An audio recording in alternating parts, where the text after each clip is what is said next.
ஹாய்ங்க. லட்டு இன்னும் கடையில் வாங்கிட்டு இருக்கிறீங்க, வாங்க நம்ம வீட்டிலேயே செய்கிற கற்றுக்கலாங்க.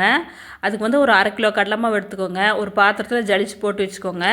கொஞ்சம் தண்ணி ஊற்றி இந்த மாதிரி கலந்து வச்சுக்கணுங்க. ரொம்ப தண்ணியாகவும் இருக்கக்கூடாது, ரொம்ப கெட்டியாகவும் இருக்கக்கூடாது. இந்த பதத்தில் கலந்து வச்சுக்கோங்க. பாத்திரத்தில் எண்ணெய் நல்லா சூடு பண்ணி வச்சுருங்க. அது இந்த பூந்தி தேய்க்கிறப்ப கொஞ்சம் சிம்மில் வச்சுருங்க. இந்த மாதிரி ஒரு பூந்தி கரண்டி வச்சு மேலே கரண்டி வச்சு தேய்ச்சி விட்ருங்க. ரொம்ப கிறிஸ்பாகிடக்கூடாதுங்க. போட்டோடனே ஒரு கலக்கிட்டு எடுத்துருங்க. எல்லாத்தையும் எடுத்தாச்சு. 1/2 கிலோ கடலை மாவுக்கு 3/4 கிலோ சர்க்கரை போட்டுக்கிறேங்க. போட்டு தண்ணி முழுகிற அளவுக்கு தண்ணி ஊற்றிடுங்க. நல்லா கரைஞ்சி சர்க்கரை பாகு பதம் வரும். இந்த பாத்திரத்தில் இந்த மாதிரி தண்ணி ஊற்றி வச்சிட்டிங்கன்னா பாகு ஊற்றி பார்த்தோம்ங்க, கரைஞ்சிருச்சு. இப்போ நல்லா பபுள்ஸ் வருது. இப்போ பாகு ஊற்றி பாருங்களேன், கரையாமல் ஓரளவு கெட்டியாக இருக்குதுங்க. இதுதான் பதம். ஸ்டவ் ஆஃப் பண்ணிடுங்க. நம்ம பூந்தி இந்த சர்க்கரை பாகில் ஓட்டுருங்க. ஏலக்காய் தூள் போட்டுருங்க. முந்திரி திராட்சை நெய்யில் வறுத்து அதையும் போட்டுருங்க. நல்லா மிக்ஸ் பண்ணிடணுங்க.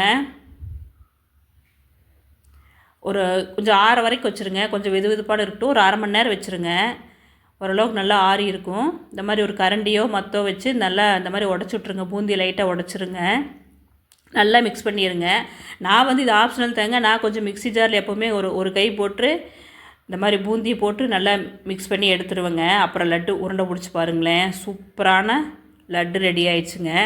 ட்ரை பண்ணி பாருங்கள். தேங்க்யூங்க.